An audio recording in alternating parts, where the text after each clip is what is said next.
So today we're here to announce a number of arrests and 6 San Francisco homicides. These arrests were made possible thanks to our partnership between the San Francisco Police Department and the United States Homeland Security Investigations, or HSI. No matter what badge or uniform we wear as law enforcement officers, we are all bound by our commitment to public safety. And through diligent investigative work and careful coordination, law enforcement agents were able to take several extremely violent individuals off of our streets and into custody this week, safely and without incident. The work on these cases took years, and in one case, the homicide occurred 12 years ago. Through it all, the San Francisco Police Department and our officers and our partners, HSI, in these investigations have remained laser focused on bringing justice for victims and their families. Today, we hope that these arrests and the judicial process that follows will bring a measure of comfort and healing to those families. Now I'd like to introduce you to HSI Special Agent in Charge, Ryan Spradlin, to provide you with some details on these criminal investigations and cases. Thank you, Chief. We appreciate you hosting today as well. Good afternoon. It's a pleasure to join Chief Scott today to discuss what we consider to be both a very solemn topic, but also a significant accomplishment in our joint efforts to eliminate public safety threats in the communities we all share. We consider these results a major step forward in achieving what the Bay Area residents already expect from their law enforcement, the willingness to work together to keep them safe.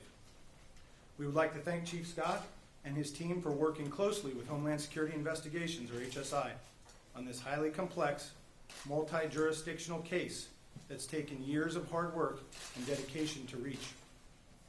I can't get into many specific details of the case, but you have access to the full 33-page indictment unsealed by the U.S. Attorney's Office this morning. In that, you will read a horrifying account that details the historical activities these accused murderers were allegedly involved in, some dating back well more than a decade ago. It was approximately 8 years ago the San Francisco Police Department reached out to HSI requesting our assistance in solving cold murder cases that dated back as far as 2006. And now, in 2018, that collaboration and tireless commitment has resulted in answers for the victims' families and safer streets in San Francisco and the surrounding areas. Today begins the long-awaited path to justice for the victims of these murders and their families and friends who they left behind. 6 of these 10 accused Sureños gang members arrested were still at large living in your neighborhoods less than 48 hours ago. And yesterday morning, in a surgically executed effort, about 200 law enforcement officers from several different agencies provided their resources to make sure these alleged threats to public safety were taken off the streets without incident. In addition to local HSI agents and the San Francisco PD, on the ground we had help from several HSI specialized tactical teams from around the country. We also had the assistance of the local Richmond and Pacifica police departments. In the sky, we had air support from Customs and Border Protection, Air and Marine, and other air assets. We are tremendously grateful for their support during this critical and sensitive operation. And while it's important to recognize the countless hours and unyielding commitment of the men and women of HSI, the U.S. Attorney's Office, and our partners who contributed to these arrests, we should especially commend the SFPD for pushing aside misconceptions about our mission to partner with us in the interest of taking advantage of the critical public safety capabilities HSI has. The public and even others in law enforcement don't frequently understand the many unique investigative authorities HSI has, and more importantly, how we can use them to make our communities safer. This is a prime example of the type of crimes we investigate: disrupting and dismantling suspected transnational gangs and criminals wreaking havoc in our communities. Aside from the investigation discussed today, we want to leave you all with this very important message. HSI's top priority has and will continue to be conducting criminal investigations related to public safety and national security. And as you have all heard the Chief and I stress, we are all far more effective working together. So in closing, I can't thank the men and women of SFPD and its leader for a game-changing partnership.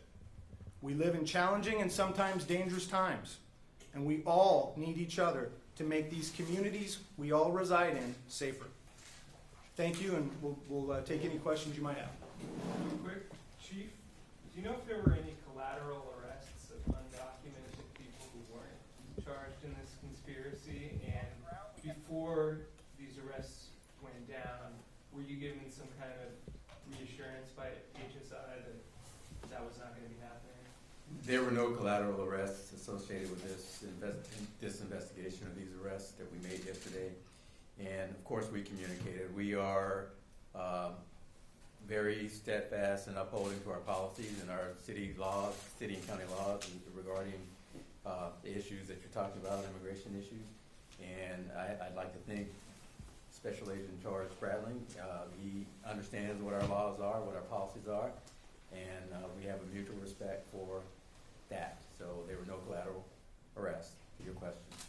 And yes, we did have those discussions. In what neighborhoods were the arrests made? The arrests were made in Richmond, of course, the Mission District, Pacifica, as I alluded to, so the surrounding Bay areas. Were they operating in those? Were those the main places where the men were operating? So I'm not going to get into a whole lot of details of the investigation. Certainly, you have access to the indictment, and any follow-up questions in that regard, you can certainly reach out to the U.S. Attorney's Office. But it's fair to say that they were operating all throughout the Bay Area. Yeah, were the victims of this suspects other gang members or general other victims not related to gangs? Again, I would refer you to the 33-page indictment, and with any follow-up questions, I think it's appropriate that you conduct with the U.S. Attorney's Office.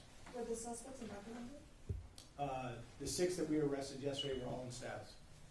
We're all what? In status. They were legally in the country. But were they U.S. citizens or legal permanent residents? Do you know? I can get back to you on that, but I can tell you they were all in the country legally. So these arrests, what does that do for the operation of this particular gang? Well, I think anytime you make arrests this significant, we hope to disrupt the violence and the circle of violence that these individuals were involved in, and we think it'll make a tremendous difference in that regard. Can you describe some of the activities that they were involved in? I know that you sent us that document, but can you describe, like, with your own words, why is it important that you apprehended them? What kind of bad stuff they were doing? Well, I think first and foremost, it's about the victims and their families. People have lost people that they love, and they want closure and justice to these horrible incidents. So that is first and foremost. This is about justice for the victims and their families. These individuals that were arrested are very violent individuals, and this, you can read it as Spradling just announced. The indictment will explain a lot of your questions, but these are very violent individuals. So, I mean, first and foremost, it's about the victims, the survivors, and their families, and bringing these cases to justice. And we believe this is the step to do that. We still have prosecution that the U.S. Attorney's Office will spearhead, but this is the first step in bringing those individuals to justice. We'll take a couple more questions. Some of these go back 12 years or so. What took so long? Sometimes cases just have to come together. You know, things happen, the investigators did an outstanding job. The thing that if you don't remember anything else, that we don't give up on these cases. And sometimes they're very difficult for a variety of reasons, but the people that are in this room that investigated these cases never gave up. And when you sit across from somebody who's lost a loved one or somebody who's been subjected to this type of violence, it's very easy to understand that there's a reason that you never give up on these cases. There's justice that needs to be had for those families so they can have some closure. So these investigators did a fantastic job, and one of these cases is 12 years old, so we didn't give up. And that's what we want everybody to understand. We might not solve them all, but we will try to do everything we can to solve these cases, so it's a continuing effort. Special Agent Spradlin, you seem to indicate before that there's a little bit more of a focus from the new administration to pick up these collateral arrests for people who may not be be involved in the criminal activity. But as the chief has indicated, that isn't going on in San Francisco. Is there a tension between the directive from up high and what you're able to do here on the ground, or have you found a way to sort of reconcile that and work with local law enforcement? Yeah, and I don't think I indicated that at all.